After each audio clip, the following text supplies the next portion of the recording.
space, the final frontier. These are the voyages of the starship Adequate, our ongoing mission until we are cancelled and replaced by something better. To review every Star Trek episode and movie in existence. To seek out new guests and make them incredibly uncomfortable. To boldly go where most other Star Trek YouTube shows have gone before. Good evening, good afternoon, good morning, good morrow, Treks and Trekkers, non-Trekkers, nerdy up north, nuns, geeks, freaks, and all around degenerates alike. I am your host, Captain Goodwill, and welcome to another exciting episode of Trekking Up North. Joining me, as ever, from the Starship Adequate is the handsomest Geesian from the planet Honk. It's Science Officer Synoiz. Hello there. Hello. I quite like that you've upgraded it now from very uncomfortable to incredibly uncomfortable. Every week it will get worse and worse for our guests. That's why no one is endlessly uncomfortable. Yes. Do you want to come on our show? Here's 5 seconds of it. Why does it say incredibly uncomfortable? Doesn't matter. No reason. Ignore. We offer custard creams and t-shirts. Oh. That's not custard. Anyway, hello. I love how we're both on the energy drinks today. It's been one of those days. To paraphrase Star Trek Enterprise, it's been a long week. Yeah, I love it. I have a very difficult night because we're doing this live now, and then I'm going to be doing a Twitch stream from 9:30 where we have pizza and stuff, and then I'm going to be on the Spectrum Sanctorum Sanctorum show Off the Shelf, which will be coming out in a couple of weeks, but we're recording it tonight, so yeah, it'll be a fun one. So it's going to be insane. You are going to be dead because Spectrum Sanctorum is in the chat. Hi, guys. Hey, guys. It's going to be nuts for Synoiz over the next 24 hours. And then tomorrow I'm in drag. I've got to sit in a cinema for like 7 hours? 7 hours? No, 6 hours. I've got to do Oppenheimer and Barbie dressed as Candy Snatch with a huge fake breastplate on. Which I hope it's I can't even survive a club night with one of them on, and I'm going to be sitting in the cinema. Does Synoiz need an approxin? Yes or no? I'm guessing yes. It's Joe Dove in the chat. Hi, Joe Dove. Joe Dove. Hope you and are his well. Magical teats. We've got Beth as usual. Hi, Beth. We've got Peaches.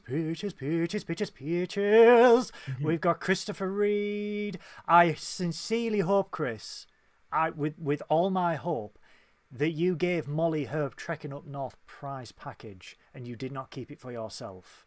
Because, yes, we all saw the picture on the Nerdy Up North community this week. We've got Ensign Bailey in the chat. Hello there, Ensign Bailey. We've got the lovely, lovely Lee Davis, Daddy, in the chat. We've got Nerdy Up North themselves. We've got the cult leader, Paul, and we have got the 16.5-foot Viking musician god that could drown anyone's pants. It's Adam who does all the themes for Nerdy Up North. Hello, my darling. I hope you're well. I'd just like to say that I'm the straight guy here, and I'm concerned by that. Yes, I do have a confession, Synoiz. I am homosexual. I'm joking. I'm heterosexual. Is that worse? Heterosexual? Get off. Fuck off. Heterosexual on my podcast? Fuck off. Can you imagine the conversation with my parents? I have no son. They're just like, what? You what? You're straight. If you're gay, you can make the ass look better. I don't know. Adam could change me. To be fair, we were talking about bloody Sean. when we're going to see Sean Ferrick in a couple of weeks. And I'm just like, he might be the one to put you on the turn. We do. Oh my God. You're more excited about hanging out with Sean than I am. We will compare uniforms. We will have a pip-off. Yes, bit of breaking news. This is exclusive Trekking Up North non-news. Me and Synoiz will be doing is it a live episode Probably of have to be a live one. it will be a live episode of Trekking Up North from Alnwick Castle. Why are we at Alnwick Castle, Synoiz? Well, it's basically because two of my worlds have converged, basically. Where, as the Velvet Snatch, I am there on the Saturday for the final of Mr. Gay Great Britain 2023 and MX Drag Great Britain 2023. At Alnwick Gardens, and basically because I'm press for it as part of Girl Global. They let me stay at the castle, but then they've extended it, and the organizers basically said, "Hey, do you just want to stay the week in the castle?" And I'm like, "Yeah, go on." So I'll be sort of randomly involved, but then because I'm going to be there on Friday, and Sean's there for What Culture, and I was just like going, "Okay, how about you come down? We do an episode with Stu, Sean, and us." And then you can fuck off and I can stay in a castle. Yes, I can fuck off, as he so eloquently put it, to the premiere of Inns. But yes, we will have a live episode of Trekking Up North with the delectable Sean Ferrick and the amazing, as what I've heard, hardcore Trekkie that is... What's his name again? Stuart Hatton Jr. Hatton. He is former Mr. Gay World, I think. Wow. He's an absolute class act, and he's a legend in the Trek community as well. I can't wait. It's the sort of thing. It's just wonderful. There's a lot of us like hom Trekkies, and I quite like it. Good. It's a good way to be. But yes, we will be doing that on the 25th of August, I believe. Product placement for Monster there. Shout out to Red Bull. Sorry, yeah, we're just doing it. Please sponsor us. It still needs absolute final confirmation because most of it's happening, but it's basically, subject to conditions, I think. Of course. So watch this space, guys. So that is very exciting. And also, I don't know if you've noticed, our wonderful cult leader, Paul, on the Nerdy Up North community, is promoting a 24-hour charity stream in a few months' time, where we are of the firm belief he is trying to kill his staff. Because he's like, I know you work all the way through the week, but how about the Saturday, the day of rest?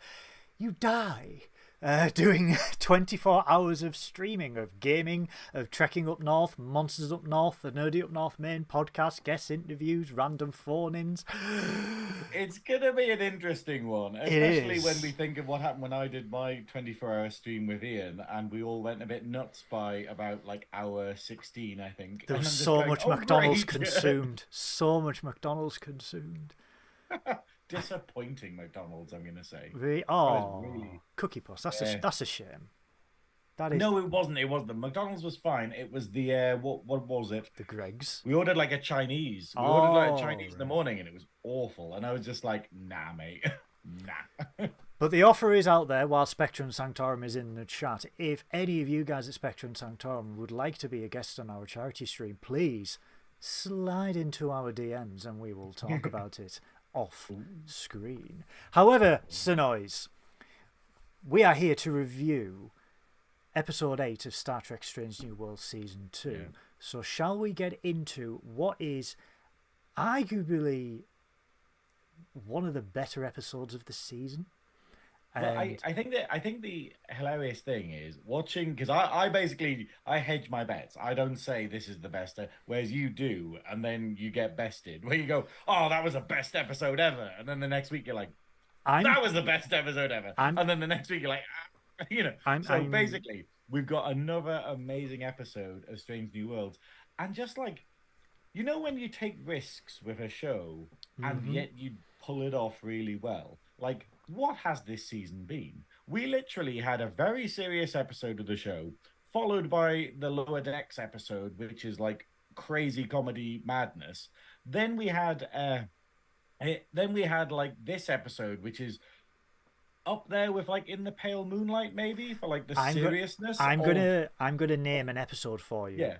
but how brutal it is. And then next week we've got a musical episode. So you just kind of go like, how is this feeling consistent? Like it's so weird that the show can just go comedy, serious, and still work rather than being a jumbled mess, you know? But this is a testament to the writers and the testament to what true Star Trek is, where it has the ability to pivot the tone of the show on a dime week after week. And I'm going to mention, almost like they should be paying the writers properly or something. This like, is because they're so good. They should be funny paying you them should a lot say of money, that. shouldn't they? Funny you should say that, because I believe that the writers and actors are all on strike because those guys need to be paid a fair goddamn wage. So Paramount Pictures, if you are listening, if you want more of these fantastic, brilliantly written, brilliantly acted episodes, pay your goddamn staff, because you will lose them. Yeah, and stop trying to work out shitty ways to break the strike, because some of the stuff they've been pulling, where you literally just go, this does not make you look good at all. Like, you're literally sitting there being like, well, that's a good way to get people to cancel their Paramount Plus. You know, because there's nothing wrong with the actual content of stuff, but the fact is people are just going to torrent it if Paramount Plus, you know, if they can't get it on Paramount Plus because they've cancelled it. So it's... As you might or might not know, we are British, so we are not obviously related to SAG-AFTRA or the WGA, obviously, Writers Guild of America. I don't know her. No, neither do I. However, we at Nerdy Up North are in full support of SAG-AFTRA and the WGA strikes. We believe they should be paid a fair wage. We will continue to review Star Trek, all the new Star Trek, because we believe reviewing this highlights why these actors and these writers deserve to be paid fairly and treat rightly and basically just treat like humans and not undermined and not replaced by AI. So we will continue to review. We do have, going forward, we will have an actual, I can't believe I'm saying this, we do have someone who has been in this episode of Strange New Worlds who may want to come on to a future episode after the strike has ended, because he has shown solidarity, which absolutely 100% Rightly support. So. But yes, I'm going to mention an episode to you right now before we get into this. And this, all the way through, it reminded me the Siege of AR-558 from Deep Space Nine. See, and it's the idea of like how beautifully this matches up to it, where obviously because we get like, I get a bit annoyed because as in DS9, I'm not a fan of Vic. I'm not actually a fan of Vic Fontaine, and I know that they really desperately wanted him in, and he was planned from the start and stuff, but I wasn't a fan of him. But then the episode that's amazing with him is the episode following on from this, where Nog comes home.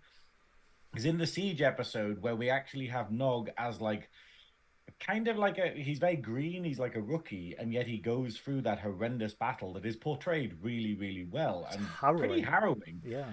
You know, and it's a bit scary though, because it's like, you know, and then obviously we get to see a wonderful example of sort of like PTSD from Nog in that later episode. But then this one, I think this one does it better, if I'm perfectly honest, because I think in DS9 everyone's kind of used to it. It's only Nog and Quark that's like a fish out of water, whereas like, you know, O'Brien's like, oh, done this before, this is war, and so Cisco.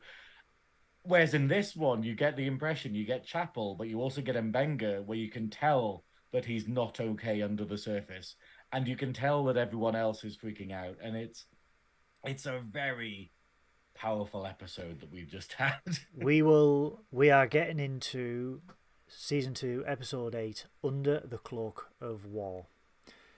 So the show opens, stardate 1875.4. The Enterprise has entered the Prospero system, which is a system that has been at war with each other. There's 3 civilizations in this system, and they have been at war with each other. However, a Federation ambassador has negotiated a peace treaty between all 3 parties, and the Enterprise is here to escort the ambassador to a starbase. The twist of it is the ambassador for the Federation is a Klingon.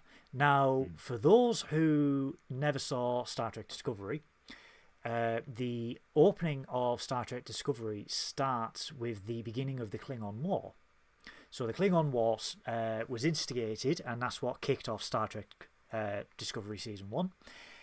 There was this all-out massive war. Kind of kicked off Star Trek. Like, the original series was very much kind of in that, hey, this is the universe you live in, like, you know. Yeah, it was. I don't think there was there was mentions of it in the original series, but Discovery sort of went, hey, this was a full-on bloody war that lasted for a year or two, and 100 million people died. Pretty harrowing, pretty bloody. So the Klingons and the Federation were at war. They are now at peace. There was a ceasefire. They now, they are at peace. I believe there's a neutral zone. If I'm mistaken about that, forgive me. However, this Strange New Worlds takes place 4 or 5 years after the Klingon Federation War, so the wounds are still there, and it's difficult to heal in such a short space of time. So the ambassador that they are beaming up is a Klingon, Ambassador Ra. He was a general who defected to the Federation, and he's been escorted by the Enterprise to a starbase to another peace conference. So he beams At this point, the Klingons haven't joined the Federation. No, they haven't. No, the Klingons never actually joined the Federation. They were sort of... But they had the Khitomer Accords, which was like a peace... They were like allies. But they were never actually part of the Federation. Yeah, so they were like... They were allies after the Khitomer Accords, because that was the Romulan attack. Khitomer. So there was... Star Trek's got a lot of history with the Federation and the Klingons, and it's a bit complex, but basically there was this huge war, and then there was sort of a very cold war between the Federation and the Klingons all the way through the original series and through the movies. Undiscovered country. Just really, if you want to see a perfect depiction of what the Cold War was like in the 80s and the 90s between the East and the West, watch Star Trek VI, The Undiscovered Country, because Nicholas Meyer just nailed it. Absolutely nailed it. So, yes, Ra beams onto the Enterprise. We do get the little bosun whistle, which I do like, when there's What I want to do before this is in the recap, where basically, right at the start of the episode, where it just goes, hey, here's the important bits of previous episodes you need to know. We get a nod to Discovery. We actually get some footage from Discovery shown in this. And I thought that was great, because it's the fact of Discovery is a hard thing to reference. We're talking about all the stuff that happens in Enterprise that gets mentioned in this. We're talking about all the stuff like the DS9 references, and there's a few in this one. And so it was kind of nice being like, hey, an acknowledgement of Discovery. Like, even though you can't really directly have too much involvement with it because of it being a branching timeline. It's so the first two seasons of Discovery takes place before Strange New Worlds. So it's nice that they showed the Battle of the Binary Stars, which was the opening 2 episodes of season 1 of Discovery, which basically kicked off the Klingon War. Again, let's not forget, this kicked off because of one singular person's actions as well. In Star Trek Discovery, which again is never really discussed in Strange New Worlds. So I'm sort of I'm glad they stay away from it. I'm glad there's no mention of that person. I without giving spoilers, obviously. It might be that they're kind of going, maybe we don't want to enshrine that in canon for everything. I think there's but that's why it was nice to get an acknowledgement of Discovery, because I think a lot of people are kind of holding it in that kind of, can we bring this in, which is nasty towards Discovery, but at the same time, I think it's controversial. I think the first 2 series did what they could, did their absolute very best, and then obviously the reason why they did such a shift for season 3, 4, and obviously 5 is because they had so many issues that they were like, hey, we find this too constricting, let's do this shift. But the sad irony is Strange New Worlds has come along and went, hey, we're a prequel show, and look how well we are pulling it off. Well, that's it. I mean, I'll probably be mentioning it later on the podcast with with everyone at Spectrum Sanctorum. But when you try to free yourself from the constraints of a property or a franchise, it never ends well, really. No. As soon as you go like, oh, let's make a remake, but we'll just ignore everything that made the original good, that always falls apart, And Games Workshop had it with like where they went, oh well, we're too restricted by what we can do with Warhammer Fantasy. Let's kill it off and make a new property, and then no one gives a shit about it. Well, lore-wise. So, and everyone's still talking about the previous thing. So it's that idea of they did all that with Discovery, and yet the stuff that's still bringing people in and making people most excited is Picard season 3, Strange New Worlds. Prodigy, from what we're seeing from the incredible love for Prodigy lately. Over 30,000 signatures, and Paramount have actually recognised the demand for Prodigy. What I will say, obviously, before we get in as well, during this Klingon war, the Enterprise was deliberately kept away. So the Enterprise and other starships like it were deliberately kept away from the battlefront, because if anything did go wrong, they had their best and their brightest away, so they could not be compromised, they couldn't be killed, destroyed, taken over, or anything like that. So when the Enterprise came back, there was roster changes, crew changes. So as Pike says in his log, there is a mix of non-veterans and war veterans. So when this Klingon beams aboard, there is apprehension on the ship, because obviously there is a mix of people who never even encountered Klingons, never even saw Klingons or saw battle, and then those ones that were hardened veterans, hardened soldiers of the war who saw so much action and so much trauma that even the sight of a Klingon can trigger them, which we see because Ra beams aboard and he wants a tour of the ship. Yeah. And then we see Ortegas having sort of like a minor argument with Uhura, because Uhura is like, well, Raz, he's an ambassador and he's done peace and he's done all these peace negotiations and done this, and Ortegas, Ortegas being a war veteran is like, well, he was. I think Ortegas has the best line here, where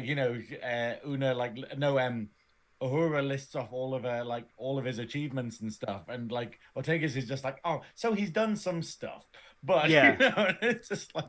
And that's immediately dismissing it, but it does a really good job of making the tension clear in this scene, where you have it where I felt really distrusting of him, because they had him act in a way, and they had people react to him in a certain way, and the whole vibe that you get from him is, oh, he's a spy, like, oh, he could be a spy, don't trust him. And that's exactly what they're going for over the course of the episode, because no one trusts him. Like, they're kind of going, oh, well, the higher-ups have said he's okay, so we're going with that. But because even Ortega said, like, at one of the battles, he killed his own men so he could escape, and she references him as the Butcher of Jagal. As she mentions the Butcher of Jagal, he walks onto the bridge, and Una immediately goes into first officer mode, captain on deck, or captain on the bridge. Well, I think the scariest thing is that Ortega is still having her rant about how bad he is when he steps onto the bridge, so he hears all of it before Una silences her. And it's that idea of just being like, but you get the impression that he gets that a lot. He's very calm, he's very collected. His whole presence is someone who is not very Klingon. They are very ambassadorial. And I think it's very strange seeing that. He reminds me of the Klingon ambassador from the Star Trek movies.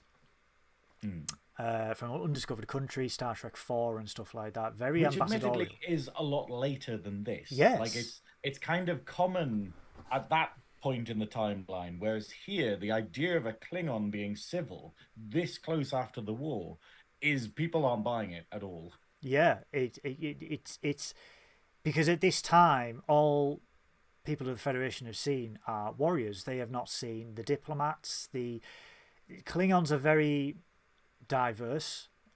We see that all the way through Star Trek, but obviously at this point all you see are the warriors, so that's all the Federation can sort of label them as a warrior is. And even he mentions it in the next scene when they go to the bar and Spock's trying to replicate a Raktajino. Shout out to DS9.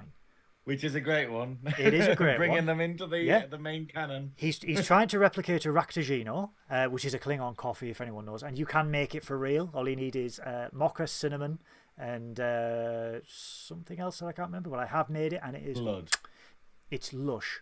That's all I'm going to say. I'll have to try one of them. I thought they were meant to be like blow your socks off. Like they're meant to be really, really strong. The coffee, yeah. So you have to have like a probably skull crusher with a bit of cinnamon and stuff like that. So Spock's trying to replicate a Raktajino in honor of Ambassador Ra. And Spock, being Spock, obviously he wants to get to know Klingon culture. And at this point, Ra does exactly what we've said here. There is not much to understand. We are, what was it? We are a warmongering race limited by our own ideology. Yeah. And it's like, okay. Spock replicates the Raktajino, tries to get a hold of it, and it burns him. And you can feel that instinctive Klingon try and come out. Well, what they have is basically the ambassador tries to pick up the Raktajino. It is way too hot for him, and he burns his hand. And then there's a flash. His eyes flash red, and he's just got this momentary flash of absolute insane rage, and it goes away instantly. But it makes you just go, oh, it's an act, or it's still there. Yeah. It's almost primordial. It's almost like instinctive that and goes. It's this idea of. His whole thing that we learn over the course of this episode is that he is very much a Klingon trying not to be a Klingon because he feels like it's what they need. Like it's a survival instinct of going, look, we're not going to do very well if we stay being a warmongering race. And yet we see here that when it comes down to it, he would chop someone's head off in that moment, But when they get to sickbay to treat his wounds, and Benga sees him, and immediately... Umbenga is overwhelmed, and I mean, I'm going to say that Umbenga, and forgive me, I can't remember his name at the moment, but the actor who plays Umbenga all the way through this episode, holy shit, what a performance, all the way through. I love how, remember what I said when we first started Strange New Worlds, and I was like, I don't know how I feel about Mbenga. His voice did kind of grate on me. I didn't like it, where it was like a kind of whispered, and it felt like he needed like some Calpol, or he needed like a sort of mint. He needed I could sort of justify it after this episode to be like, he's become a pacifist and quiet. Yeah, I got used to it. Like, it's the fact that his voice did kind of wind me up, like, to start with. And now I'm just like, I love him. Like, the same as everyone. Like, there's no one in the cast I don't like. And, and it's so good that, like, how strong are these characters? But literally, any of them, you just go, here's an Una episode. It's amazing. Here's an Uhura episode. It's amazing. Here's an Ortegas episode. Not yet, but there better be one fucking Damn it, hurry up with this Ortegas episode. I need more Erica. But yeah, and then I get this amazing Umbenga like episode and Chapel episode, I guess, but it's not mainly. But it's the way he displays how freaked out he is, and it's wonderfully done. Where he's having heart palpitations, the crushing anxiety, crushing anxiety. Where he's got this favorite.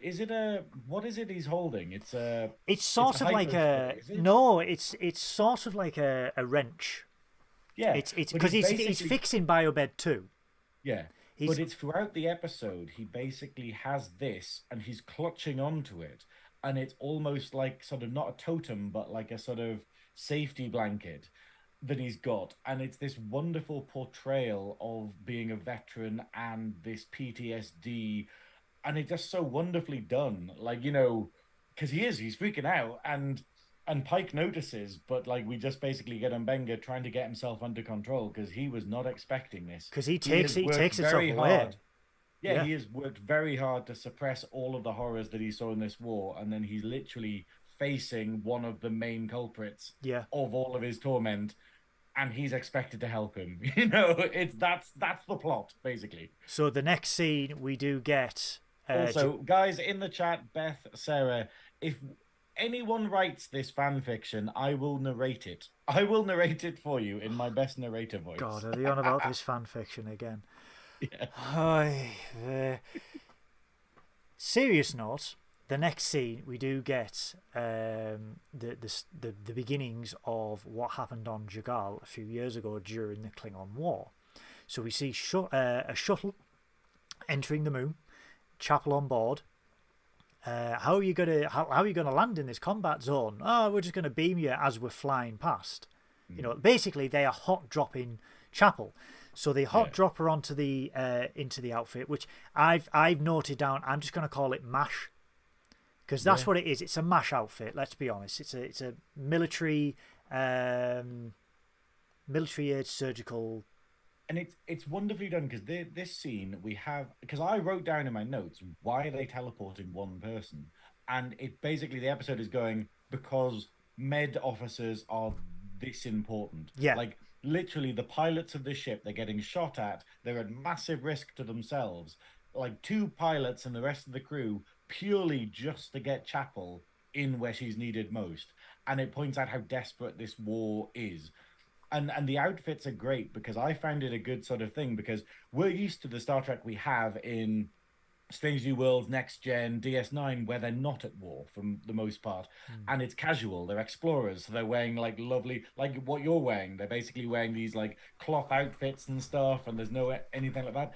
What they're wearing here is war outfits. They are wearing, like, it's hard leather. It's designed to basically be tough wearing and look more serious than their usual stuff. It's not casual at all. It's soldiers' outfits. It's combat gear. Yeah. And that's the thing. And obviously it's like, it's crazy that the Klingon War happens before the original series, where basically we have to learn how to fight. We have to learn how to defend ourselves. Then we have years of peace, which is TNG essentially.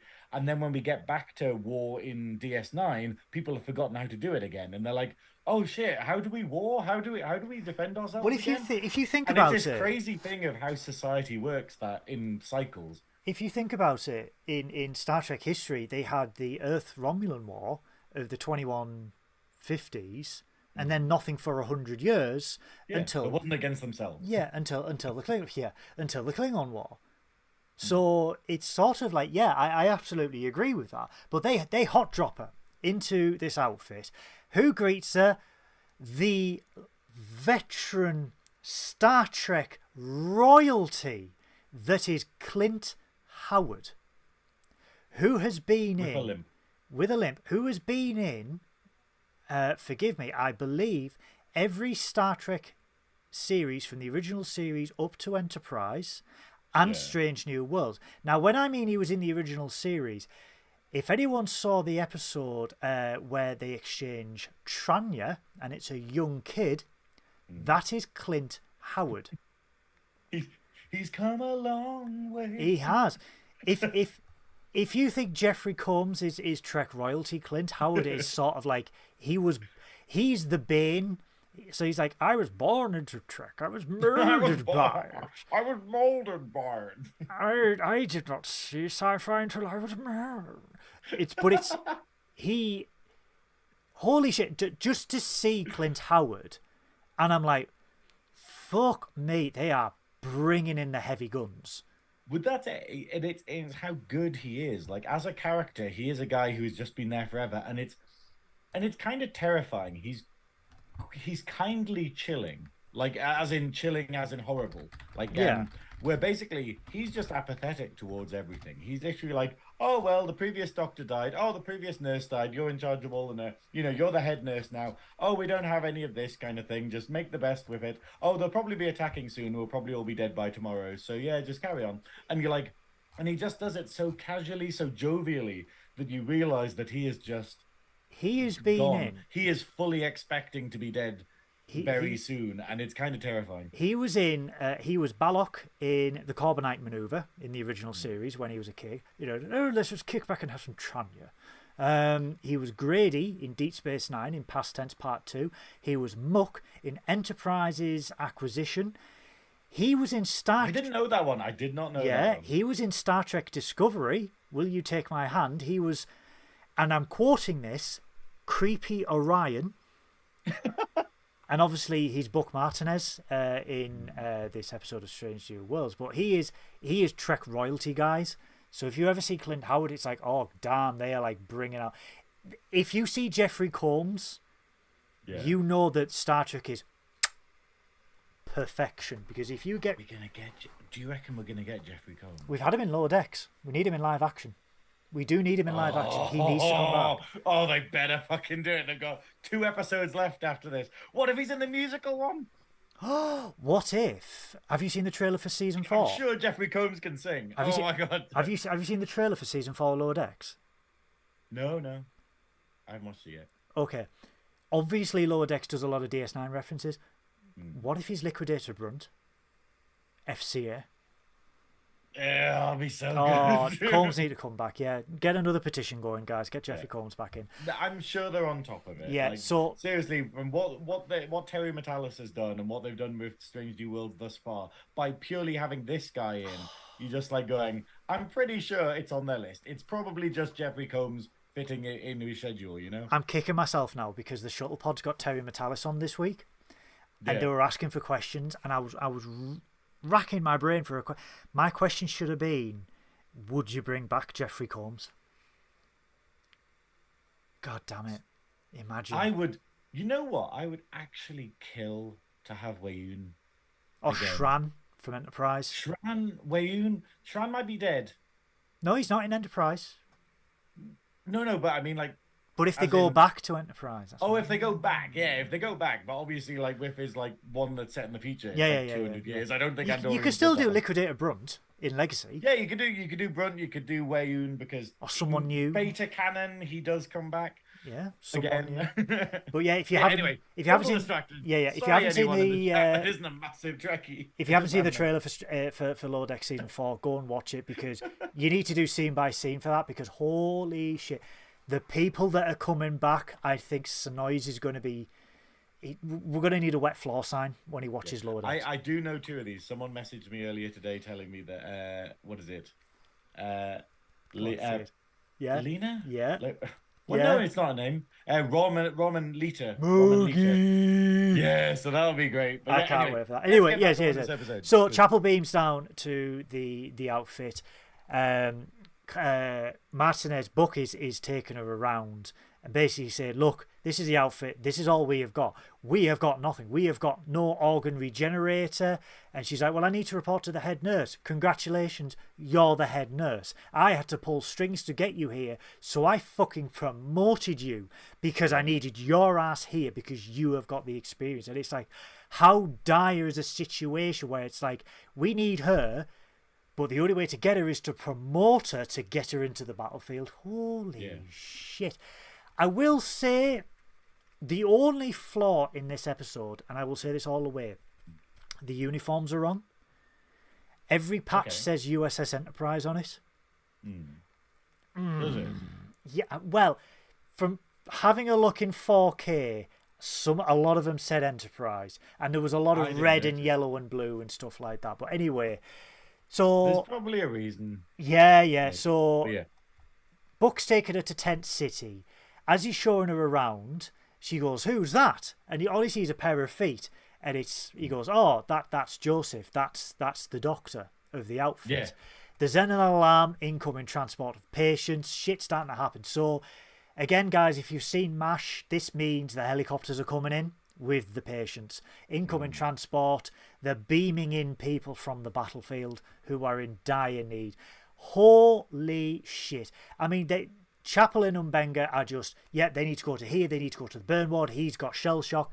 The last one that beams in, where you can actually see his exposed intestines. Yeah. For a Star Trek show, that's pretty out there. Well, yeah, that's it. And it's the fact of how fucked he is. Like, where they basically just go, you know, and obviously Mbenga's just like, oh, God. But then Chapel's like, oh, cool, we'll just get him into surgery. And then Mbenga's like, no, there's no organ regenerator. We have nothing. We have absolutely no way to save this guy. He will just die. And then Mbenga suggests a solution, which is my gripe of the episode. I love it, but I have a gripe with it. But it's basically if they store him in the transport buffer. And what the transport buffer is basically when you teleport someone, it gets the scan of them, basically effectively turns them into code and then stores that into the computer and then pastes it somewhere else. So basically pastes it to another transporter somewhere, and then once that's done, it deletes the copy it has there, like a file on a computer, like putting something on your Google Drive. Did you ever think But that what this Synoiz? Did you ever think is that Synoiz would be doing Trek Tech instead of me? I'm loving this. I know, this is the only thing I fucking understand. But yeah, but basically what they do instead is they basically they go, hey, we can keep him in the buffer. So basically keep him as a file in the computer system. And then, therefore he's not bleeding. He's not actually in existence he's like in stasis. So that when they do get out of there, they can just download him again, teleport him, and then get him to a surgery. And I love this. I think this is a wonderful thing, and it shows how Umbenga is so good at battlefield medicine, because we have it where we have his drug that he invented later that we've already seen earlier on in season 1, wasn't it? Season 1. No, season 2. The drug. It was the opening for season 2. No, I thought it was the. Oh no, sorry, I'm thinking of the episode where when they go all Freebird from Kingsman. Dies. Yeah. No, but it's already been there. But this is another thing that he's done. And I'm a bit annoyed by this. This is because this was originally done by Scotty in the series, in Trek. So basically in the TNG episode where they bring Scotty back, he survives for like 100 years by storing himself in a transport buffer because they get stranded. So he just goes, oh, we'll just keep the power on and I'll just stay in a computer until someone rescues us. And it was seen as genius there, where they were like, whoa, who would ever do this? What a brilliant idea. And I think by taking it further back in order for it to be done at this time, it's a bit like, I don't know, it kind of takes something away from that wonderful I'm guessing. I think. I love it, but at the same time, I like it that Scotty invented it later. To counter this theory, I have a theory. I have it because obviously Scotty is alive during this era, and he is already a genius in engineering. Before he went to the Enterprise, he had theories on transport technology and everything like that. I believe that although it wasn't common knowledge, certain people knew how to do it, like Umbenga, like Scotty. However, regulation stipulated, sort of like modern day health and safety, you can't do that. And like Lee's just basically said there, Lee, you're spot on with this, because this is also an in-universe theory where a lot of people wouldn't use a transporter. McCoy said this as well, where if you use a transporter, you are essentially killing a copy, killing the original, and replacing it with a copy somewhere else. That theory, Lee, it's in Star Trek, and it's also in real life, because transporters are real in a sense where they can transport atoms. And the theory is, are you actually transporting said atom, or are you, like Synoiz has said, downloading it as a digital copy and then replicating that in another location? Yeah. It kills you, basically. Yeah. It destroys everything that is, but then makes an exact copy, because obviously it's like, hey, the smell of you, the state of your brain, the state of your body and everything. Like, as we saw in Picard season 3, you can basically change people. So you can basically take stuff out, you can like cure illnesses, you can remove stuff from them. So for instance, we have it where weapons are removed. So basically it makes a copy of you with all of your weapons and stuff, and then basically downloads you, remakes you, but then takes your weapons off you and stuff. Because it reads where the atoms are. It reads the position. Now, again, it's like copying a file, effectively, but obviously on where, rather than every byte of the file, it's an atomic level. Yeah. But there is, real world science, the Heisenberg uncertainty principle, where you can never fully determine the location of every single, any given atom at any given time. That's why we don't have transporters now, because atoms move all the time. So for a machine to detect where everything is and where it is going to be would be impossible. Trek get around that. I think AI could do it, but you would have to guesstimate. It's impossible. You would do is you'd basically work out roughly, and then what what's it called, the range of failure. I forgot what you call it. Basically the margin of error. Yeah, the margin of error. That's exactly it. Where it's the idea of, you would basically do that, like the same way that you'd replicate something. You'd be like, oh well, okay, this bit's not that important.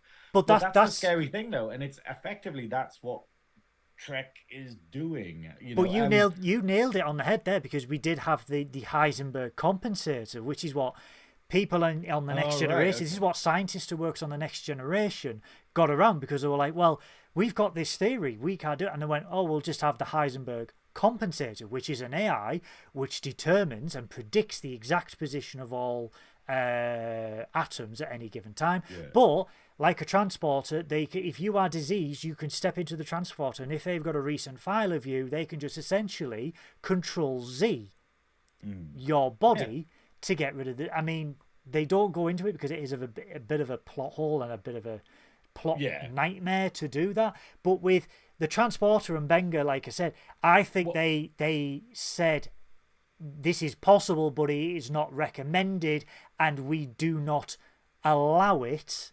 Because it's literally the idea of, if something goes wrong with the computer, then it's fucked. Because the whole thing about computers is, if like, for instance, you have a file on your computer, if something happens to your hard drive, it's gone. Like, because even if a fragment of the thing gets corrupted, you might lose everything. That's the problem we have with a lot of solid state kind of thing. Well, a lot of ways of formatting your computer basically just go, hey, we stored everything in massive blocks, which makes it much faster, but if one problem happens with them, it fucks up that entire block. Anyway, let's not talk about it. And imagine the defragmentation of a transporter. Fuck that. Person, Christ. But imagine you'd get two Vics. Vics. There we go. Ooh.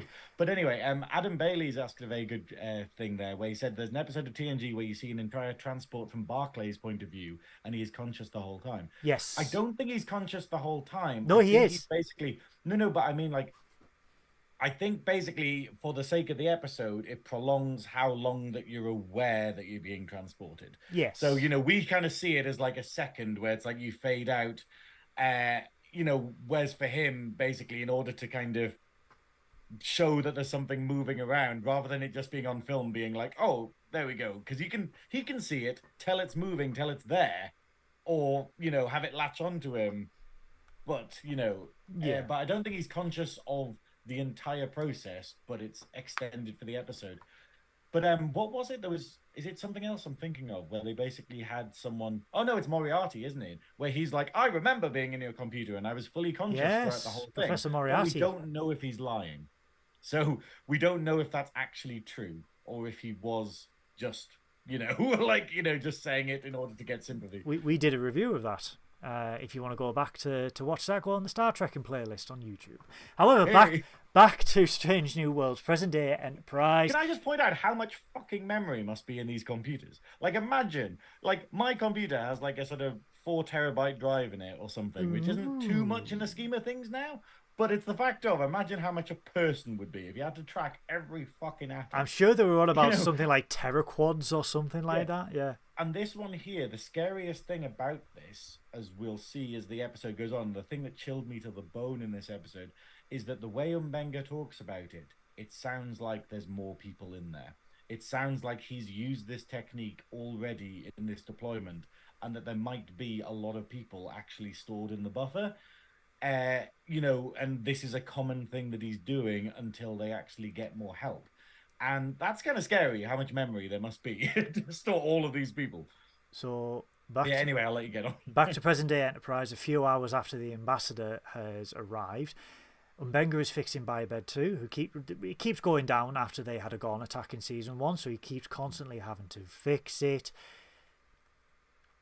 Pike walks in and asks for some Delton parsley because he is arranging a dinner in honour of the ambassador and he would like Umbenga and Chapel to be there.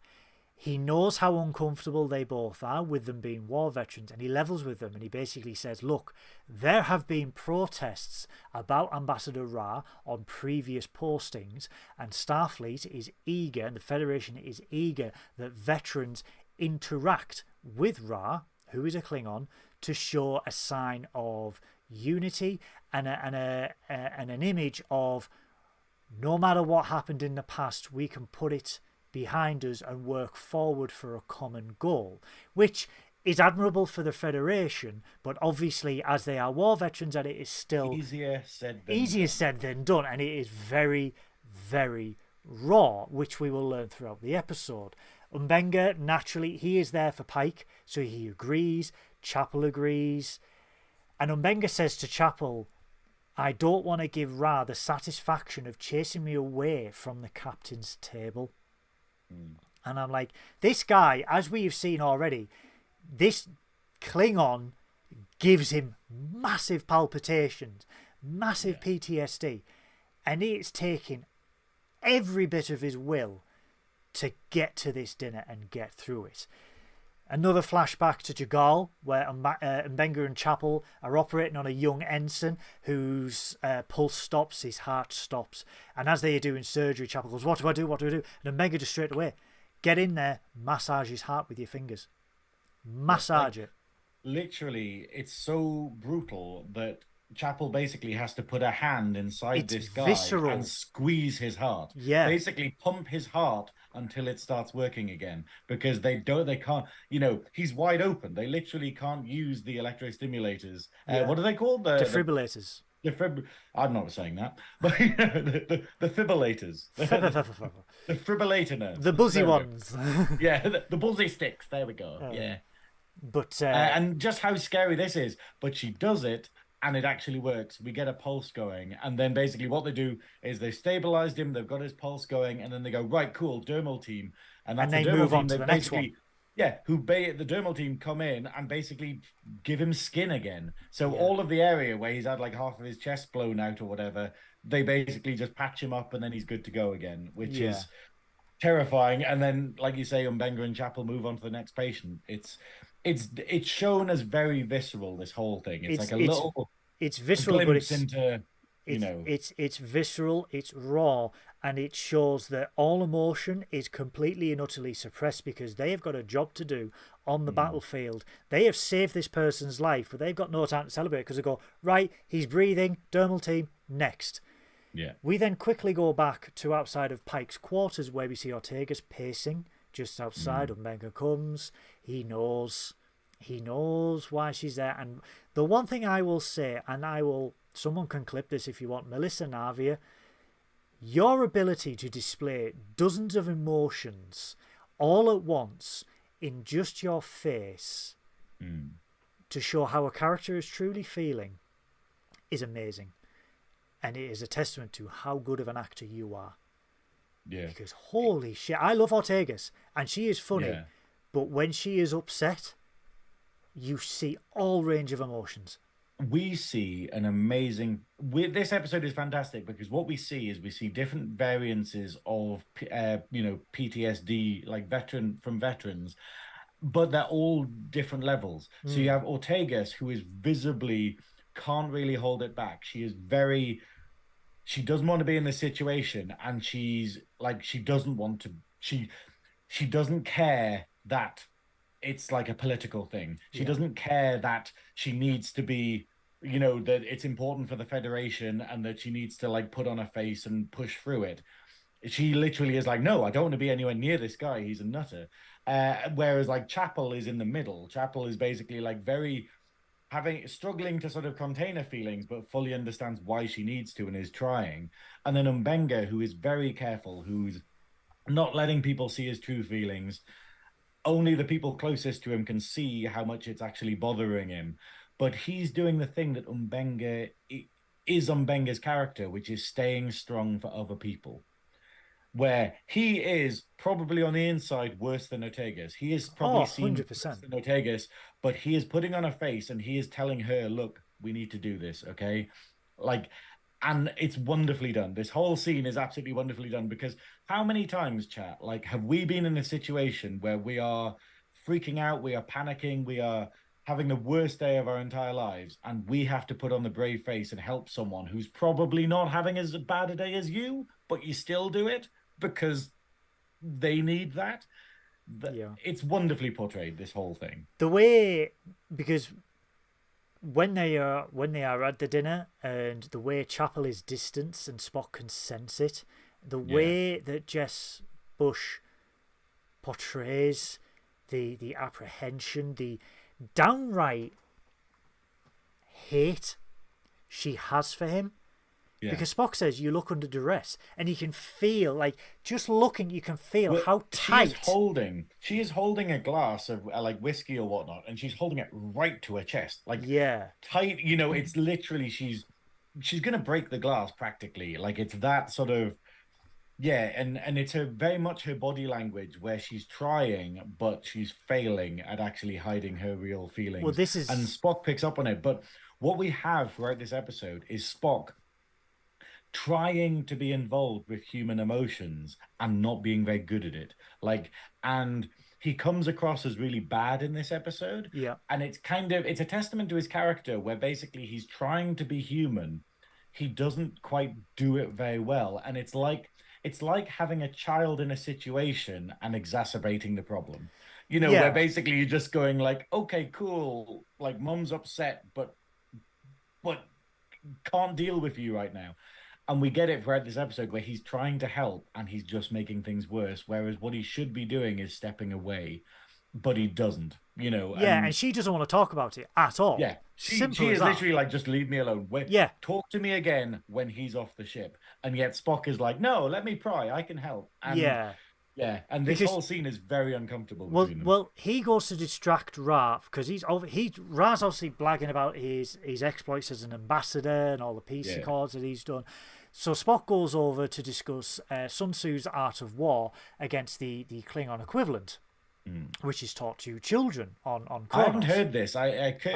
General Kirkby said this has been a thing in one of the guides or something. Apparently, like, well, this book kind of thing. And I was like, I've never heard of it. I've never heard of it either. Shout out to General Kirky for the beta canon on that one. Well done. I think so. Yeah.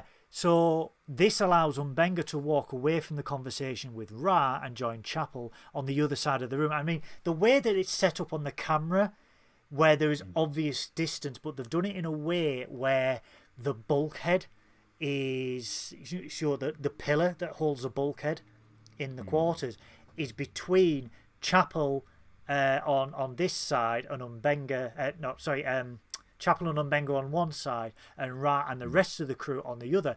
Now, it's also as well, when you look at it, it's non-veterans, veterans. Yeah. So the non-veterans are having polite, pleasant conversations. Uhura's asking about how Klingons discuss peace. And then the veterans are on the furthest part of the room, quiet, distant, away from the circle, isolated, which is another, it's another PTSD trait, which we saw in the episode after AR-558 with Nog, where he became isolated and distanced from the rest of the crew. And what I love about this, like the final thing that Chapel says is, why is it so hard to explain to people who weren't there? Yeah. And it hit. But honestly, how could you? Like, how could you? We are kind of privileged in this capacity where we see more than the rest of the crew do. Like when we have these flashbacks where they're literally pumping a man's heart to get him alive again. Like, you know, when they're literally storing people in transport buffers because they literally can't save him any other way. And, you know, and the constant threat of being killed that they're in, like that the camp will just get taken at any point. And it's so harrowing, these flashbacks. And it's the idea of, it kind of just goes, how would Chapel explain that? How do you have a casual conversation with someone and convey how horrible that is? You can't. And, you genuinely can't. And then obviously you've got people like Uhura and Spock who are just like, oh, get over it. Well, not like that, but, you know, they're very much kind of like, oh, cool, you know, well, you know, just ignore it, you know, just pretend it didn't happen. Yeah. You know, and you're just going, no. And they weren't there, so they don't know. Back to Jagal, because this episode is obviously present-day flashback. The young ensign whose life they saved by massaging his heart wakes up, finds out he's from New Angeles on Terra Luna, which is what's called the moon in Star Trek. Am I dumb? Was Travis from Enterprise from the moon? I remember he was born in space. He was a space boomer. He was born on the Fortunate. Oh, because I remember I knew he lived in space. I knew that he sort of like lived in space and never sort of settled on a planet, but I wasn't sure if he was actually like born on the moon. It's in this one where they make Kirk born on the moon, isn't it? No, Kirk's born Riverside, Iowa. No, yeah, Riverside, Iowa. Kirk was born. Travis Mayweather, I believe he was born. He was on the Earth cargo ship Fortunate, because they call him We'll work out. Yeah. We'll work out. He was born in a box. Mayweather. But yeah. Born. But no, but I think it's really good. And then so they're basically Horizon. This soldier is basically recovering, and then Mbenga goes outside, and we see our first topside Andorian of the series, I think. Because we have, well, of all of Strange New Worlds. No. The Andorians have been in. They were in last week's, the other day's episode with the two Andorians in the bar. We have seen Andorians. Okay, I'm done. Yeah, so no, just because I know Hemmer's like in inner Andorian where they're blind. Yeah. And then what is it? Whereas I was just like really good, and this one is called what's his name? Trask. He's called Trask, and he works for Section 31, doesn't he? No, he's just it's implied. He's not. Well, I wouldn't say Section 31. Secret Services. He's Black Ops. He's Secret Service. He's Black Ops. He's Special Operations for the military. So do with it as you will, but there's no indication that he's Section 31. I like this as a nod to Section 31. Yeah. But maybe he's not. But it's the fact of he is. And he basically reveals something that we've suspected about Mbenga, where basically he's like, hey, we need to actually take out the leaders of the Klingon force. And we need you to do it because you're the best assassin that we have. The Ghost. And Mbenga's like, the Ghost. He's like, no, I'm a doctor now. I can't do that. And it's very much this, and it's the how difficult it is to have morality during war. And that is very much the conflict that Mbenga has here, where he's just going, how do you save lives? Do you save lives in surgery and being a doctor? Or do you save lives by taking the threat away? Yeah. And Trask is trying to pull him in one direction. He's like, no. I mean, this is the thing, admittedly. Does what's it called? The doctor's code where, like, do no harm the to Hippocratic anyone? Oath. Yeah. Does that exist in Trek? Because because I know that Beverly Crusher does it, where she doesn't attack anyone. But, like, the amount of times when Bashir picks up a phaser and the amount of time, like, the doctor doesn't. Well, he probably knocks a couple of people out. But that can be argued. That can be argued that is in self-defense.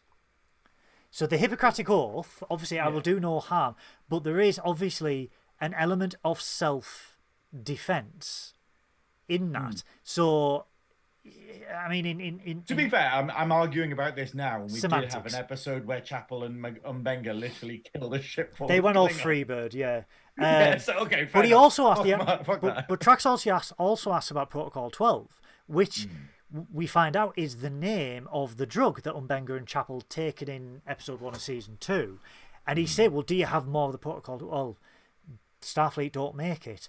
Yeah, and Mbenga's like, no, I don't. And even if I could, I would. Even if I could, I wouldn't. And he's like, well, my team need an edge, and you can see the desperation in Trax, where he's like, we need to do something, and we need to do something now because they are killing civilians. Yeah. I need anything you can give me. And Mbenga just walks away because Mbenga doesn't want to be dragged in. He wants to save lives. He doesn't want to take the lives away. Yeah. And that's the thing. It's like, yes, they could pump these soldiers full of that drug. And we've seen with, like, Chapel, who isn't really a combat person, still managed to beat up a lot of Klingons on this drug. And it would be amazing, but obviously Mbenga's kind of like, hey, I kind of don't want to lead to something that's going to have a lot of people killed, but it's war, and that's the moral quandary here. Also, this is the silly thing. Like, I got a bit annoyed by, when we go into this scene, we have laser cannons firing, okay, where they're firing laser cannons. And yet, like, I thought it was all phasers back then. No, like, I thought it was all like cannons. Constant beams rather than it's a beam rather than a blast. You can get burst, so you can get a phaser beam or you can get a phaser burst.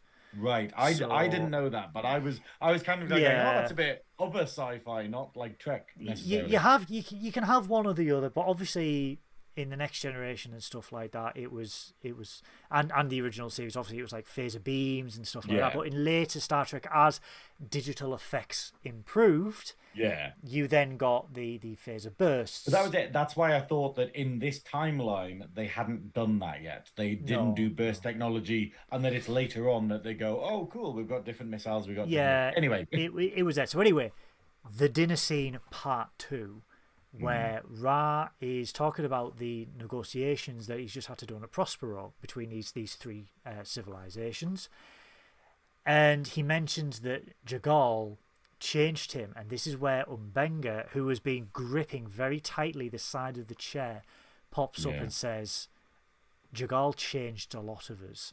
And this is where Ra immediately twigs that Umbenga was at Jagal. The tension you can cut with a knife within this scene. Pike can feel it, and Una can feel it. Ortegas then asks, was it true what he had to do to escape, which, as mentioned earlier, was kill his own officers, kill his own people. And then she goes on about the Klingon saying, which sort of started Star Trek Discovery, which was remain Klingon. Remain Klingon. And she said that's all she used to hear through the comms, remain Klingon, and then the attacks would start, her friends would die.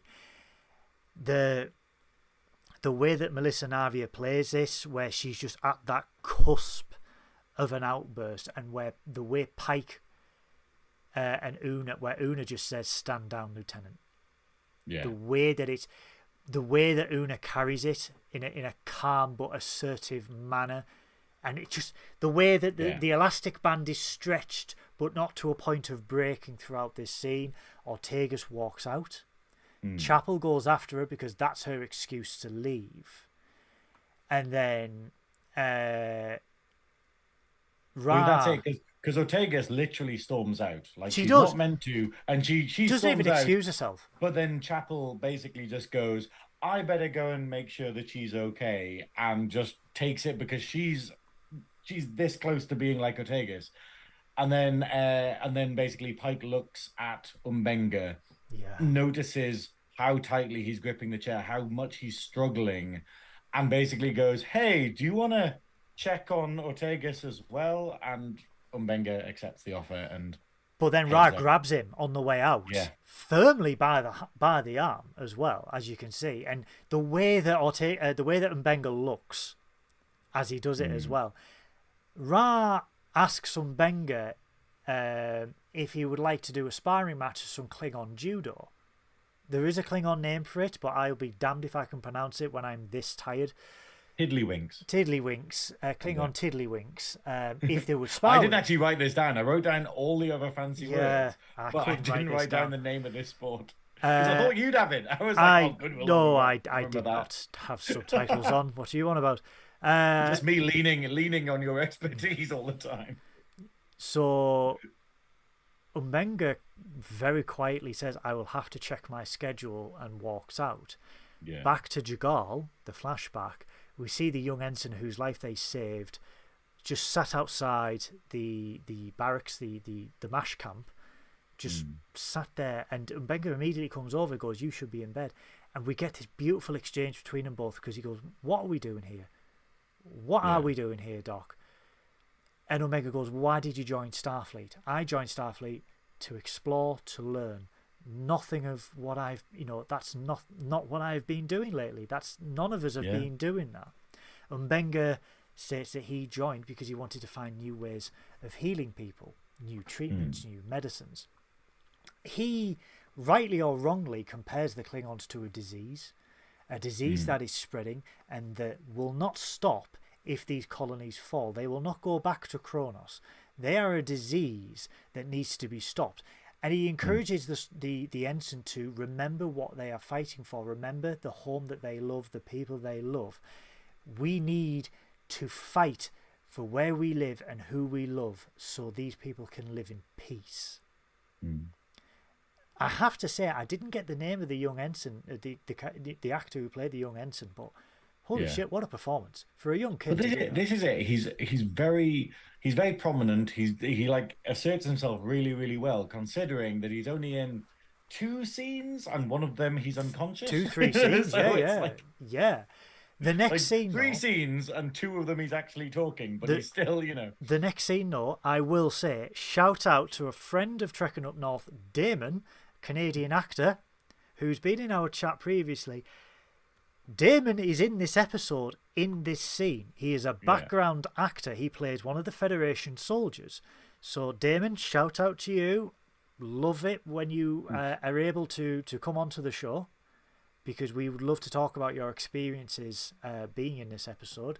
He's in it, and I'm like, holy shit, I know someone who's been in Star Trek. It's so good. Well, we know quite a few people now. It's getting a bit scary. I know. But it's like we'll be from working there doing all soon. this, but no, like how good is it? I want to see what the uniform was like, because this scene. I've got an where, image for you. Yes, this is what I love about stuff where you realize, whoa, this is literally like a minute-long scene. I think. Well, no, maybe 2 minute long. This probably took a day. This probably took about like sort of 12 hours to do just this, like with the one AR wall thing. and all the scene and everything like that. Yeah, because all that stuff, like the fact of they would have been there for a very long time in costume for something that effectively is a very small scene, and that's the scariness of what actors need to go through, support the strikes, and what their writers need to sort of build. Shout out to Damon. Damon, if you are listening, sir, which I know you will be. Does that mean he's Ferengi if he's called Damon? No, he's Canadian. Halfway there. Wow. They've got money over there. Damon, once the strike is over, come on the show. We would love to talk to you about your love of Star Trek and obviously being on Star Trek, because holy shit, you are living the dream, sir. You are living the dream that we all aspire to have. We'll get it sorted, but it's like we will get it sorted. Yeah. Well, the next scene after this is essentially they are going over the top. This is they have received the word, and the word is now the whole outfit is going over. They have been given the orders to take down the Klingon leaders, and as they are taking down the Klingon leaders, a battalion, a troop will be going to the colony Athos, which is on Jagal, to do an offensive there, to sort of divert the forces, the majority of the forces, to Athos, whilst the special ops teams go after the Klingon leaders. It's a very textbook. However, this is where we see this young ensign suited and booted. Yeah, and he's literally not even healed yet. He's not even healed. He's suited up and he's willing. And there, and Mbenga points out to him, this is a suicide mission. Like it's purely there to they are meat for the grinder while we do a main offender. The cannon they fodder. Describe it as meat for the grinder. And it's the idea of Mbenga's like, look, we just had a whole discussion about how you don't want to be here, and yet this like soldier is effectively like, no, I'm gonna do it, I need to do it, and he knows he's gonna die, and we're just going, well, okay, how is Mbenga this fucked up? This kind of stuff. Adam Bailey's just said there, did you notice the troops had red shirts? Yes, I did, Adam, and again this is it's a whole issue with the uniforms. Sean has mentioned this on Trek Culture as well about the uniforms, because really they should be in disco era uniforms for the time. But I know it means Discovery, but it still feels disco, weird. Yeah. Disco era. Try having a t-shirt. I've got the disco t-shirt because I'm going to get Ritos and I'm going to get Gazer and everything like that. But I've got a disco t-shirt, and every time I wear it at work, they're like, "Are you a fan of disco?" And I'm like, "No, it's Star Trek thing." But yeah, so I absolutely noticed that, Adam, and yes, it is an issue, and it has been an issue throughout the season. I'm going to let it slide because budget. That's all I'm going to say. Budget. I think there'll be a reason. Like it'll be interesting to speak to them. Like maybe Shuttlepod Show or whatever will get like the actual designers on and basically go, "Why did you do this?" And and then maybe Damon can fill us in. But that's it. Maybe they're just like, no, there's a valid reason for this because it's they so, ran out of other colours. So this is a suicide mission for this young ensign. Back on the Enterprise, we see Chapel and Spock in the corridor. Spock apologizes. This whole scene is basically what I was saying about earlier, where Spock apologizes, but this whole scene is him making it worse. It's him trying to help, getting more involved than he should be, and Chapel is like, look, I just don't want to talk about it. So what we're kind of seeing is he's left to Pring to basically sort of be with Chapel. He's taking a break there to explore this like potential relationship with Chapel, and we're seeing how doomed it is. Like last week, we found out that Chapel found out that it doesn't last, and she knows that. Yeah. And then this week, we're seeing Spock struggling with comprehending her troubles and being able to help with her troubles. Yeah. And effectively, we're seeing him be very everyone's got it in a relationship where you literally just go, just leave me alone, okay? I love you, but just leave me alone today. He's obviously inexperienced, and he just makes the decision because she just says, I just want to be alone, and he goes, oh, so that's alone for me. Walks away. And just walks away. To that pit of he makes it about himself. Yes. He makes her struggle into, oh, it must be a problem with me. And it's like, no, you are not even part of this. Just go away. But see, look how passionately I'm talking about this and how well it is written. Like the idea that we have the dialogue and the acting as good as it is to do this scene in order to have me calling, when we look at other shows like, I won't mention it, but it starts with a B and ends with a 5. Where characters just change every single episode Big and Brother have 5. no consistency whatsoever. Are you on about Big And Brother then you 5? have That's a this, hell of a where we have callback. these wonderful characters. But anyway, sorry. Yeah, Babylon 5. But anyway, so Also, be nice. There's got to be at least 5 people who like Babylon. because it's Babylon 5. So we get the judo scene between Ra and Umbenga. Another great tension building scene. They start sparring, and Umbenga states that Ra is putting the past behind him look easy. And then Ra makes a proposal. He's like, look, we need to work together. We don't have to be friends. But if two survivors of Jagal, join forces for the next peace conference and show how Klingons and the Federation can work together, it will make us... But essentially what he said is it's making us look good, and it will help strengthen relations between the Klingon Empire and the United Federation of Planets. All this while sparring is going on, and then Umbenga asks Ra, did he really kill his own men to escape Jagal? And we see a few flashbacks, but Ra states the decision to kill civilians and non-Klingon civilians and soldiers was his men's decision, and he could not live with that. So Ra killed his own men and then escaped because, and he, obviously he was appalled by the atrocities that were caused, and this is what ultimately led to his defector. And Umbenga asks, out of all the warriors, who fought the hardest? And he waits a while, and then Ra goes, Kith. But he stood up for what was right, so that his brethren, what was right, he stood up for the Nameless, and it ended up that his brethren called him the Butcher of Jagal. They fight and they fight, and this is where almost Umbenga starts to lose his cool, because no one punches in judo, and he gets to that close. It's this idea of the tension throughout this fight, and it's wonderfully posed as well, because I know that forgotten his name, Ra has like a leg injury because he has like a little cane that he uses to walk. But then what happens is, in this scene, we have it where he is juxtaposed in the center of the scene, and he doesn't move. Ra literally, Umbenga comes to Ra. Umbenga is the one on the offensive, and Ra is the one calm, dealing with his blows and stuff, and like trading them off, and then pushing a bit Umbenga away. Yeah. And over the course of the scene, we eventually, and that's basically the dynamic between the two of them. It's very much Umbenga trying to get information out of Ra, and Ra being like, nope, here is the story, I'm sticking to it, and like basically putting a face on, and it's just wonderfully done. But then Umbenga gets so close to just punching him in the face and manages to stop himself.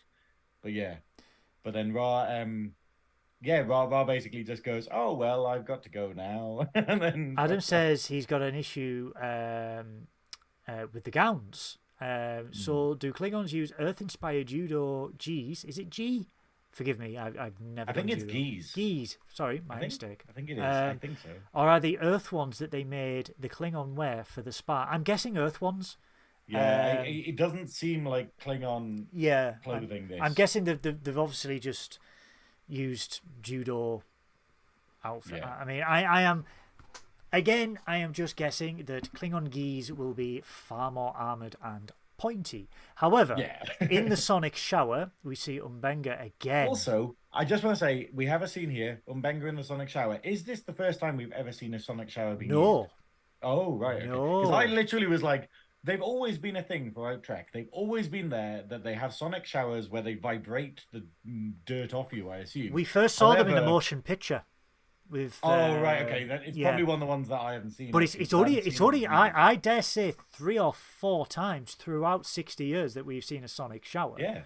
Like, I don't remember them from any of the mainline shows. Yeah. Like, so, they're talked of. But more PTSD flashbacks, more palpitations from Umbenga. It's harrowing because you hear the explosion. I mean, I had headphones on, and to hear the screams of children, women, you can... When you got it in surround sound on your head, and you hear medical professionals, doctors and stuff saying, "Oh my God, they're killing kids," and then Chapel says it. Chapel says it. You know, they're killing children now, and then you see Umbenga going through the body bags and seeing the young ensign on the slab with his throat cut. Yeah, and you see him take the knife, and then you hear Trax's voice in the background say, "You're the ghost. I need you. I need you. You are the ghost." So what he does is the ensign has the soldier has had his throat slit, and the Klingon dagger that did it is lying on his chest. Because Trax dies. They have it with them. Yeah, Trax is killed. And Umbenga takes up specifically a Klingon dagger, and this is very ceremonial, where, you know, like we've had it with a lot of Worf in DS9, where it shows, like, you know, how important these daggers are, because it suggests that he did kill the guy who got him, doesn't it? If he has their dagger, or kill someone, or Klingons don't give up the dagger, but if you kill a Klingon and you take the dagger, you're basically going, "Hey, okay, I've taken your honor," or, you know. Yeah, he has died without honor. Yeah. So he takes a Klingon knife, and that's it. That's all we see for that scene. Back in the ready room, really quick scene between Una and Pike. Una comes in, goes, "The morale is absolutely atrocious on this ship. I want to alter course to go through the Chentico Nebula, because it'll just reduce our trip, and we can just offload this ambassador by tomorrow, because it is the morale is atrocious." Well, we've seen like 3 of the superior officers, like 3 of the head officers, who have a serious problem with Ra, and we don't see it, but it's implied that there's a lot more people on the crew. Like, a lot more people on the crew feel exactly the same way, where even if they're not interacting with him, they're still, "I'm not happy with that guy specifically." And then there'll be other ones who just don't like Klingons. So it's the idea of, they need him off the ship, because everyone, you know, they're going to have a revolt at this point because everyone hates him. But even Pike says, you know, Pike being the ever diplomatic Federation captain, how can we represent a Federation that believes in peace when we can't, when we can say that some people can't make up for the past? Yeah. And it's like, Pike is the dream. This is the whole thing. It's the idea of how long until someone can be forgiven for their crimes. Yeah. Like, it's the idea of, you know, like, because the whole point of this episode is basically the idea of, you know, we're used to kind of, oh, well, things happen in war. Oh, the war's over now. Oh, well, back to normal. Everyone's forgiven. And you're like, no, you can't just, you know, imagine the people that got killed on, like, the last day of World War II. And then just the next day, it's like, okay, Germans are friends now because the war's over. And you're like, what? You can't. You know, like, I'm pretty sure that's a hard, you know, sell to a lot of people. And that's exactly what we have here, where we're going, oh, well, the war's over, so they're not bad. They're not, like, our enemies anymore. And you're like, yeah, but they just killed lots of people. You know, it's... One of the final scenes we see back in Jugal, and Benga is getting ready to finish the mission. He takes Protocol 12 with him. Hold on. Before this, we had a scene before the sonic shower that is, I think it is the most frightening scene in the whole film, in the whole episode, where basically they have Oh, another yes. they have another transport of bodies in, where they're getting fuck tons of injured coming in, and there's not enough space on the actual. They need to basically. There's not enough space left on the computer, and there's a problem with the transporter, and they need to basically switch it off and on again in order to get it working. And obviously the guy is just the head is just like going, oh yeah, cool, just turn it off and on again, it'll be fine. But then Umbenga points out that that'll erase the transport buffer, and it'll effectively kill and delete from existence the guy that they stored in there, and the implied people that are also in there that Umbenga stored in. So effectively, this could be genocide. And basically, Chapel is freaking out about it, because they have to get these troops down. They have, because otherwise they're going to die. And it's so horrible, because basically, once again, Umbenga staying strong for other people, where Chapel is there, she has the button to reset the computer and she can't do it, and Umbenga just presses it straight away as well. Yeah, straight away he just presses it, because he knows that guy, he should have died when he landed on the transporter, and the other ones are probably in equally bad shape, and they have to make the decision to save the people that are coming in. The needs of the many might be able to be saved. Yeah. And it's very much that, and it's showing the hard decisions that we have at war. It's really crazy, actually, because I was literally just listening to a podcast the other day, and it was talking about the perils of war and stuff like that, and all of the stuff, but it was also talking about propaganda, and how the military in America, especially, because they get so much involvement in films, because they go, hey, you can borrow all of this stuff, so you can borrow our planes, you can borrow our things, you can have actual soldiers as extras and stuff. However, we'd like to make sure that the script is okay. And then they'll basically, they'll get the hard edges off, and they'll basically paint them in a good light. They'll put the military in a good light, and they'll basically soften things up a bit. Yeah. And it was pointing out, how difficult it is to portray the horribleness of war. And yet here we kind of get a very good attempt at it, of going, you have to do fucking horrible stuff. And this is the tipping point. This is the tipping point from Benga, I think, where it basically just goes, you can't have the moral high ground in a war. Yeah. And he doesn't want to kill people. He doesn't want to go back to what he used to do. He's a doctor now.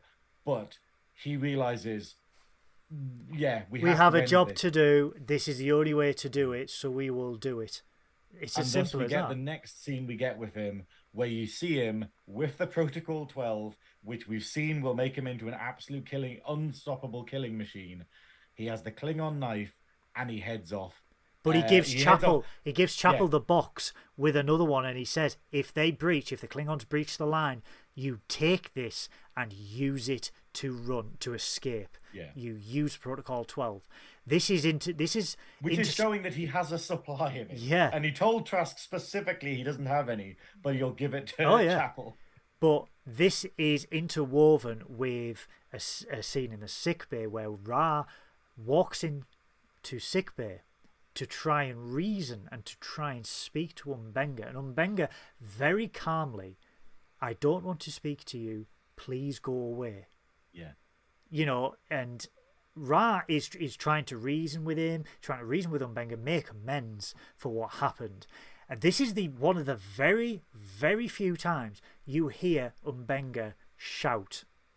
Yeah. Which is all the more poignant for what he is on about, because Umbenga accuses Ra of giving the order to kill everyone but Klingons, to kill civilians, to kill children. Which is exactly what Ra said that he didn't do. Yeah. He said that his men did that, and he attacked them for it, whereas Umbenga basically says, no, it was you.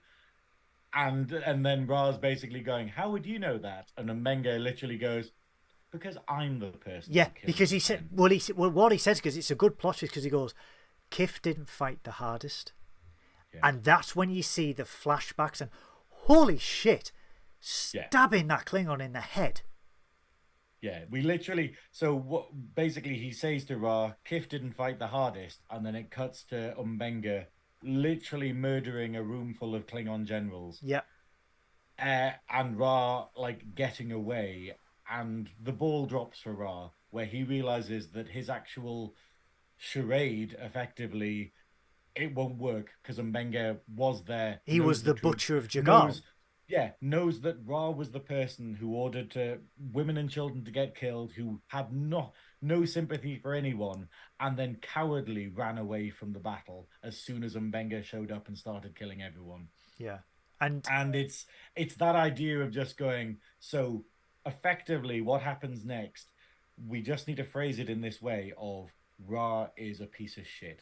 Like, yeah, because even in terms of he's a Klingon without honor who ran away from battle, who murdered women and children, and the only reason he's still there is because Umbenga didn't get because his men slowed Umbenga down. Because Umbenga says, quote, "I looked for you, and now here you are using the blood on my hands to make yourself a saint."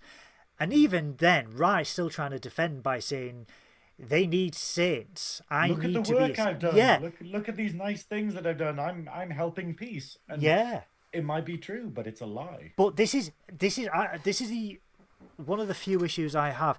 Did you see a tear going down Ra's face? Because if you did, I've got an issue with that because Klingons don't have tear ducts. I didn't actually see it at all. I thought it was. I was hoping Umbenga it's sweat. cried, but then because remember the Facebook page data posted like a thing about Umbenga's crying, but then we don't like it on Michael Burnham or whatever, and I was like, don't really agree with this one, but I know he's like trying to trigger people. But I know it's like a troll post, but I don't remember seeing Umbenga actually cry during this. Like, he's freaked out, but I don't remember him actually crying. I can't remember it, but either way, I'd understand it if he was. I would hope it's sweat from Ra for realizing that he's basically being pulled up on his bullshit. And one of the final things that Umbenga says, where he's just like, "I told you to leave. I told you to leave me alone." And then we just see very slowly the opening of the case. Yeah. With the basically, dagger. Umbenga has his medical case behind him, and he turns from Ra and then opens it slowly. And then we see a very blurred. This is quite cleverly done. Well, what happens is we see in the case that at the top of the case is the Klingon dagger. It's the Klingon dagger that he basically took from the soldier's body and then used to kill all of the Klingon generals. And we just see it there. He doesn't pick it up. But then what we see is we see a shot from behind a screen. It's behind the blurred screens in his office. Yeah. So they set it up where you don't know how they are fighting and what's going on. Chapel is in the same room as them. They are fighting, but it's blurred. We can't see specifically. So we kind of see silhouettes rather than them. So we're not sure what's going on. Chapel is in the same room as Umbenga and Ra. She sees what's going on. We, the audience, don't, because we are in the scene is shot from the perspective of us being in Umbenga's office where the blurred screen is. Yeah. So we can't see it. There's a bit of an altercation. We hear the penetration of a knife and Ra falls to the ground. The camera then goes back into the sick bay where we see the knife plunged into Ra's heart, and that's it. Ra is dead. That is it. The next scene is Chapel testifying to Pike and La'an. She saw the whole thing. Ra wanted to talk to Umbenga about the war. He didn't want to talk. He didn't want to be involved with a war criminal. He was asking him to be, join him and, be this symbol of peace between the Klingons and the Federation. And Chapel basically said Ra didn't take that very well. There was an altercation, and Ra went to attack Umbenga. Yeah. And Umbenga defended himself.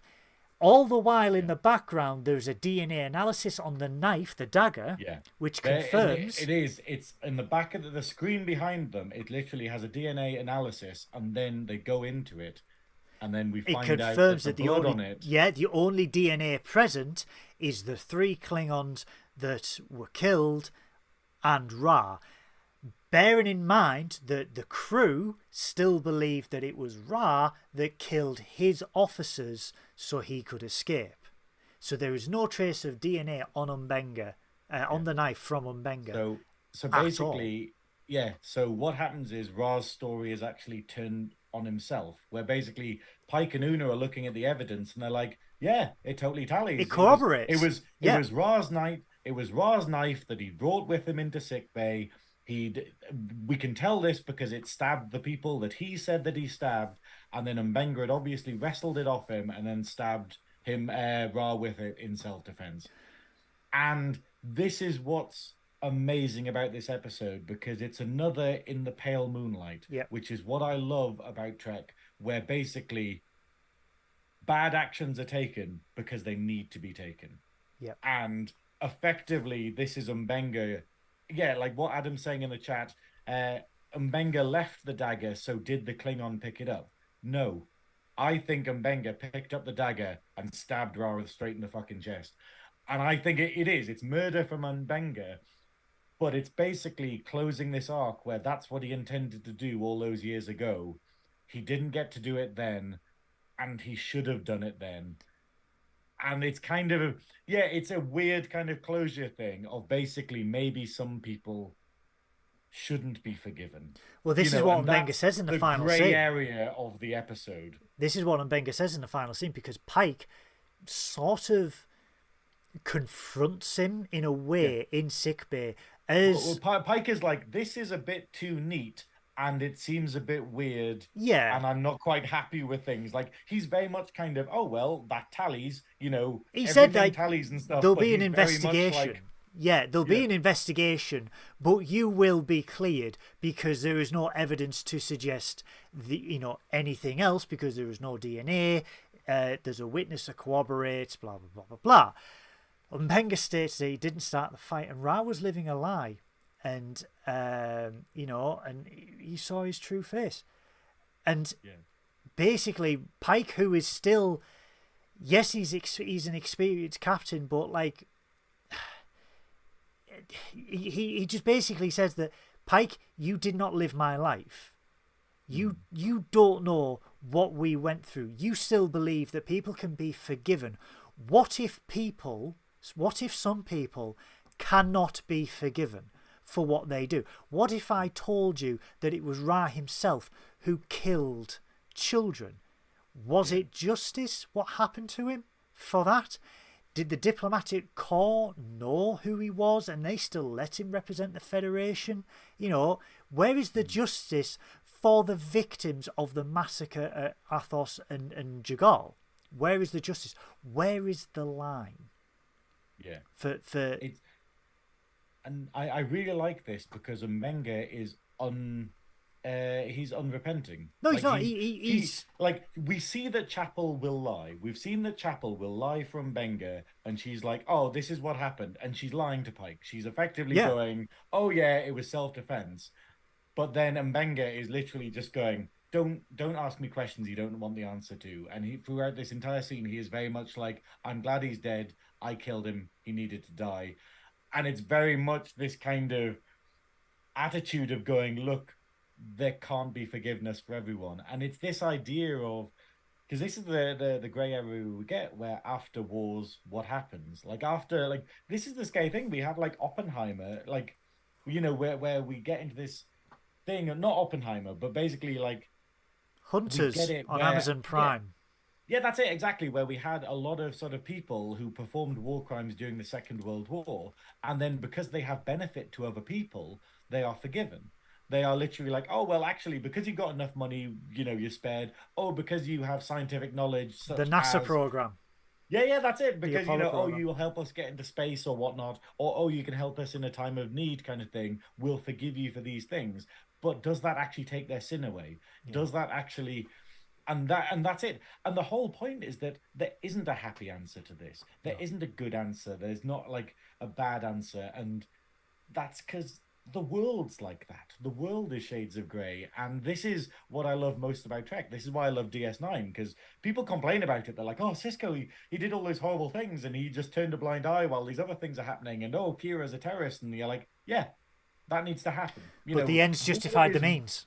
Yeah, history is written by the victors. Yeah. And it's the idea of the most important thing there was Mbenga saving other people. And while Ra might not seem like a threat now, he isn't reformed. No. Like it is a mask that he's wearing. It's a huge facade, thing. absolutely. Yeah, it's a huge facade, and it's also the idea of he's lying to save himself. The same way that we have like Nazi war criminals who are like, oh, I wasn't in the army. Oh no, I drove a truck. I was never done that. And then it turns out that they were like the head of Dachau, like concentration camp. And you're just going, oh, okay, right. So, bit of justice needed there. The episode ends with another personal log from Mbenga confirming that Biobed 2 is operational, at least for now. It's only a matter of time before it shuts down again.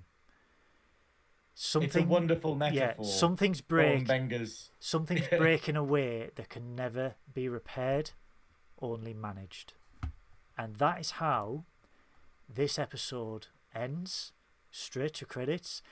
Holy shit, and I mentioned this at the beginning of the episode, and I have mentioned this on Twitter. The way this series can pivot on a dime, its tone, its attitude, is unbelievable, and they have my highest respects for it, because this is sandwiched, let's not forget, this is sandwiched between those old scientists, the big crossover, and Subspace Rhapsody, Star Trek's first ever musical. You have got an episode so fucking grounded that everyone is saying the siege of AR 558 in the pale moonlight. This I absolutely, this is one of my probably all-time favourite episodes. I'm going to say that. And I said this last week as well. I'm probably going to say it next week as well, because god damn it, there's no breaks. How good is the show though that we're like this, that we're literally there is no breaks. This is the same for Star Trek Picard season 3. There was no breaks on that. It was just constant, high quality, higher. So and that's it. That's exactly what Strange New World is, where it's the fact of like with Picard season 3, we had 2 episodes where I was like, oh, they were okay. Yeah. And when that's the worst thing I can say about it, that's terrifying how good season 3 is and how good all of Strange New Worlds has been so far. Like it's a testament to the writers for keeping characters consistent and believable, and the actors by like Ortegas was comedy. Like Ortegas was a comedy character a week ago. And then, well, no, not even that, because they bloody released it early. But, like a comedy character then. And then in this one, they are the picture of PTSD. And then Mbenga is like, the last episode that we just had ends on Mbenga being like, what the fuck is going on? What's the line that he says? What is in this drink? Yeah, that's it. He's like, what is in this drink? Yeah. It ends with a joke about Mbenga, and then immediately we're thrown into a very, very serious episode about Mbenga's past. And it's just, wow. I'm near tears talking about this episode because, I can't understand, I can't comprehend the horrors of war. I can't tell what it must be like for people and stuff. But the idea of stuff written like this, I feel, gives me a glimpse, or at least it opens me up to be, that's a bad time to have a breath, but it opens me up to being empathetic and sympathizing with people who have been through that in the way that this episode demonstrates what Spock's like, where he's handling it so shittly, where he's doing such a crap job of empathizing, and I feel that's how I must be with people. And this episode makes me go okay, I'm just gonna listen. How does that sound? Guys, that was our review of episode 8 of season 2, Strange New Worlds. I would like to thank... Watch it, yeah. If you haven't already, watch it. Spoiled it, but watch it. I would like to thank everyone who's joined us in the live chat today. We've got a first-time chatter called Vanita. Hi, dude. Hope you're well. Hello, Vanita. Hello. I would like to thank Adam, Beth, Sarah, Chris, Lee, Paul, you, Spectrum Sanctorum, Joe, everyone who's joined in the live chat. If you are watching this on recording, please leave a comment below. Tell us what you thought about this episode, if you have seen it, whether you liked it or not. Just comment below and tell us what you thought about it. Next week we will be back live 7:30 p.m. British Standard Time That is 2:30 p.m. in the afternoon Eastern Time, 11:30 a.m. Pacific Time in the United States. Fucking musical episode. Subspace Rhapsody. I don't know what to think about there this. There may be some singing. Okay, maybe. Okay. And also, I was talking to General Kirkby earlier, like I said, and they really aren't looking forward to this episode. They were actually saying they hate musical episodes of stuff, and I was like, "Good Lord!" I do, because I love the Buffy thing that I think started it out. Like started off like the Buffy episode. The musical episode of Supernatural was amazing. Did Firefly do one? No, Scrubs did. Scrubs, yeah, no. Well, the Scrubs one, was it musical? I know they had a Little Respect playing all the time. No, it was the one where they go like, and it's guy love between two guys. Oh right, yeah, that one there, yeah. But that's it, and it's become like a trope now. But I love it. I will suspend disbelief for an episode to go, hey, fuck it, we want a musical episode. Look, Star Trek is quite literally boldly going where it has never been before. I am here for it. We are going to watch it. We are going to review it. I may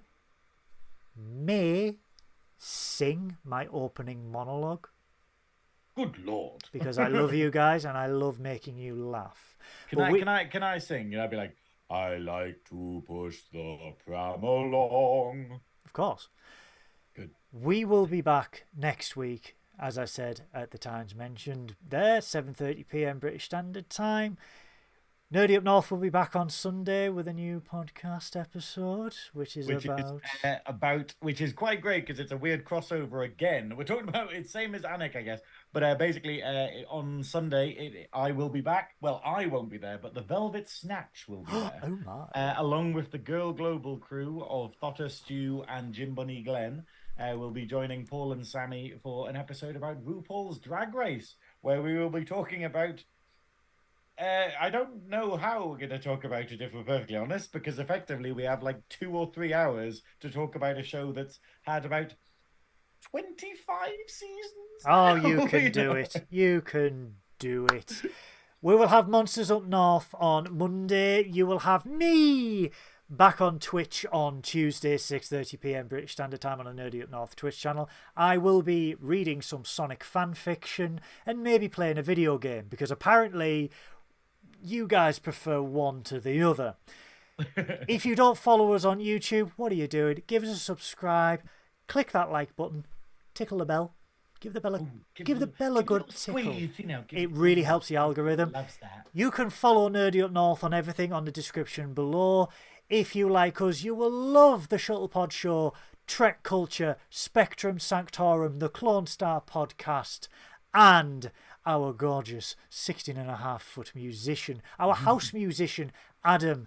All of his links are down there below. If you want to follow me on Twitter, I am Goodwill None. And the Velvet Snatch, I believe, is down there. And finally, just after this, like literally we're doing it at 9:30, I will be on Twitch, we will be streaming Final Fantasy VIII, and we will be having my pizza party, where if you have pizza in the house, put it in the oven or order it from takeaway. My pizza has literally just arrived because I could hear the knocking on the door there. So I've told him to leave it on the doorstep if I don't answer. Fingers crossed. Although might forget. But yeah. So we do that. So please tune in to twitch.tv/Synoiz. The link is in the description below. And join me in about 10 minutes on Twitch. And we will be playing that. So that'll be fun. Anyway, that's it for us this week, guys. So until next week. I